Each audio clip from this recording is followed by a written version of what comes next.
नमस्कार दोस्तों, मैं हूं पुलकित मोहन सिंगला। स्वागत है आपका हमारे चैनल में। दोस्तों, आज हम इस विषय में बात करेंगे कि जब पितरों में होने लगती है गुटबाजी तो क्या परिणाम होते हैं, कैसे बाकी पितर परेशान और अधूरे और अकेले रह जाते हैं और इसका निवारण क्या है और ये गुटबाजी क्यों होती है।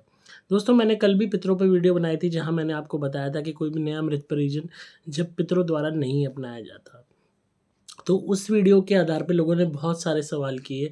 तो उन्हीं में से मैं आपको एक आध चीज़ बताने वाला हूँ, जो अक्सर बहुत लोगों ने देखी है सपनों में, बहुत लोगों ने महसूस की है कि उनके पितरों में गुटबाजी हुई हुई है, यानी कि ग्रुपिज़्म बना हुआ है।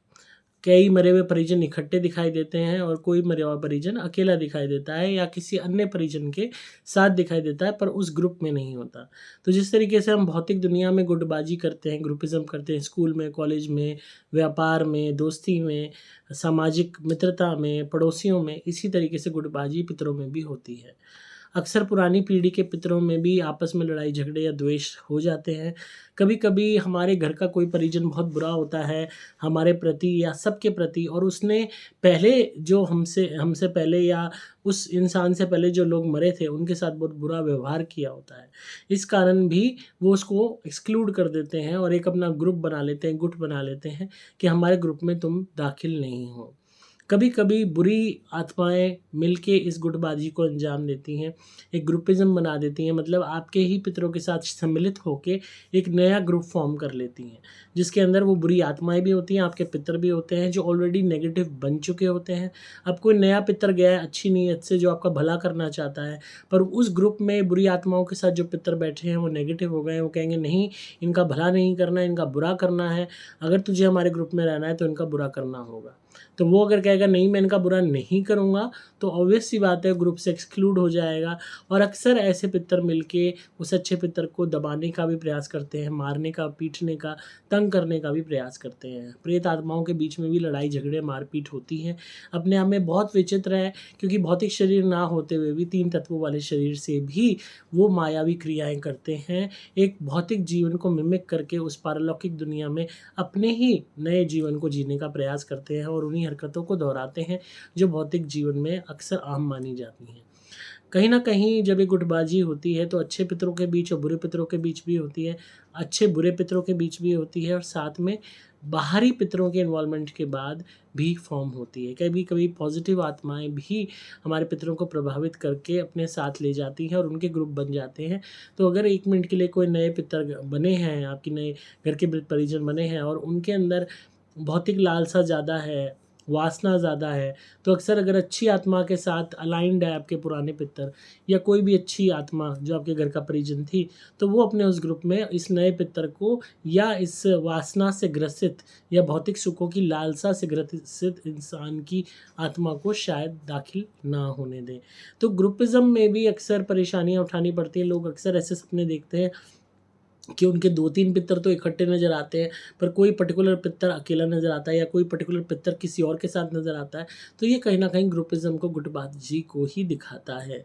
और अक्सर ये कभी भी दिखेंगे आपको सपनों में अकेले नहीं दिखेंगे, उसी ग्रुप में दिखेंगे, उसी ग्रुप के लोगों के साथ दिखेंगे, यानी कि अन्य प्रेतात्माओं के साथ। ये प्रेतात्माएँ बाहरी भी हो सकती हैं, घर की पितर भी हो सकती हैं, अनजान आत्माएँ भी हो सकती हैं, बुरी शक्तियाँ भी हो सकती हैं, भयानक आत्माएँ भी हो सकती हैं और अच्छी सात्विक उच्च बली आत्माएँ भी हो सकती हैं। कभी-कभी आपको आपके पितर देवी-देवता के साथ भी दिखाई देते हैं, जो कहीं न कहीं संकेत देते हैं कि आपके पितर भी ईश्वरीय कृपा पा रहे हैं। तो अगेन पारलौकिक दुनिया में जाने के बाद अक्सर आत्माओं को एहसास हो जाता है कि उनकी जर्नी क्या है, ख़ासकर पितर योनि में जाने के बाद। तो बहुत से ऐसे पितर हैं जो अपने आप को अच्छे कामों में लगाने के लिए एक अच्छे ग्रुप को जॉइन कर लेते हैं उच्च बली आत्माओं के लिए। उनको इस बात से कोई लेना-देना नहीं होता कि क्या आपकी फ़ैमिली में हो रहा है, क्या नहीं हो रहा है। हाँ, एक लगाव के कारण वो कभी-कभी आपकी मदद करने ज़रूर आते हैं। जहाँ बात होती है नेगेटिव स्पिरिट्स की, अगर वो इन्फ्लुएंस कर लेती हैं पितरों को, तो वो एक नेगेटिव ग्रुप फ़ॉर्म करती हैं और वो एक ही उद्देश्य पैदा करती हैं कि बर्बादी लानी है। तो ऐसे पितरों की आप पूजा भी कर रहे हो, कुछ भी कर रहे हो, उनके लिए कर रहे हो, तो नेगेटिव ही फल होता है। अब अक्सर आप कोई दान कर रहे हो अपने पितरों के निमित्त, तो फिर भी आपका बाकी पितर संतुष्ट हो रहे हैं, पर एक पर्टिकुलर पितर आपको दिख रहे हैं जो भूखे हैं अभी भी, तो ऐसे में एक कहीं न कहीं ये संकेत देता है कि गुटबाजी हो रही है। आपके कुछ पितरों को तो खाना मिल रहा है, कुछ को नहीं मिल रहा।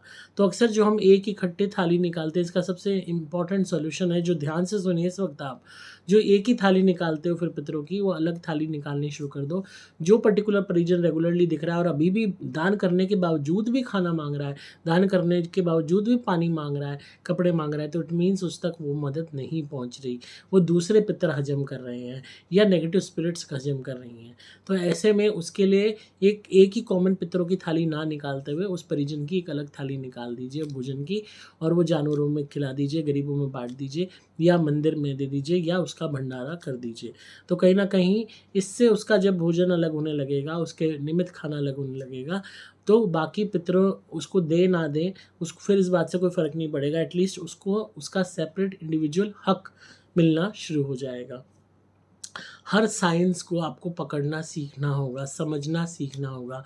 ख़ासकर जो मृत परिजनों के सपने आते हैं, इनको नोट डाउन कीजिए, इनकी ड्राइंग बनाइए। मैं हमेशा से ये बात आपको कहता हूँ ताकि आप समझ सकें पारलौकिक दुनिया को कि किस तरीके से दुनिया काम करती है, क्योंकि आत्माएँ सिम्बल्स के माध्यम से, साइंस के माध्यम से, विज़न्स दिखा के आपको चेताती हैं, बताती हैं, दर्शाती हैं, कहती हैं कि क्या कुछ हो रहा है।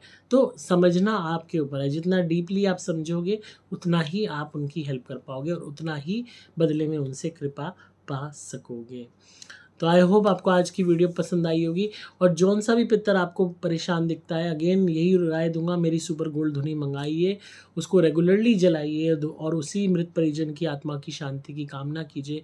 वो आपके सपनों में भी आएगा, उसकी पोज़ीशन भी अच्छी होती जाएगी, बेटर होती जाएगी, उसमें शक्ति आती जाएगी। फिर कोई भी गुटबाजी में भी अगर होगा तो उसको तंग नहीं कर पाएगा, परेशान नहीं कर पाएगा। वो एक स्वच्छंद, एक ताकतवर, शक्तिशाली पितर के रूप में आपकी मदद कर पाएगा। तो आई होप आपको आज की वीडियो पसंद आई होगी। तो इसी तरह सुनते रहिए, प्यार देते रहिए, सब्सक्राइब कीजिए चैनल को, ताकि आपको पारलौकिक और आध्यात्मिक दुनिया का ज्ञान मिलता रहे। अगर आप किसी भी भूत प्रेत ब्याधा से परेशान हैं तो मेरी धुनी ज़रूर मंगाइए, इसको घर में जलाइए, हर तरीके की नेगेटिविटी दूर होगी। सुपर प्लैटिनम या सुपर स्पेशल एक्स्ट्रा या रेगुलर धुनी से भी शुरुआत कर सकते हैं। और अगर आप अपने पितरों से संपर्क स्थापित करना चाहते हैं, कोई भी मृत परिजन की आत्मा की शांति की कामना करना चाहते हैं या उसको सपनों में देखना चाहते हैं, तो सुपर गोल्ड धुनी मंगाइए, सुबह शाम जलाइए गोबर के उपले पे। अपने आप आपका मृत परिजन आपको सपने में भी दिखेगा, आपको पता भी लगेगा कि वो किस अवस्था में है, और उनकी आत्मा को शांति और शक्ति दोनों ही प्राप्त होंगी।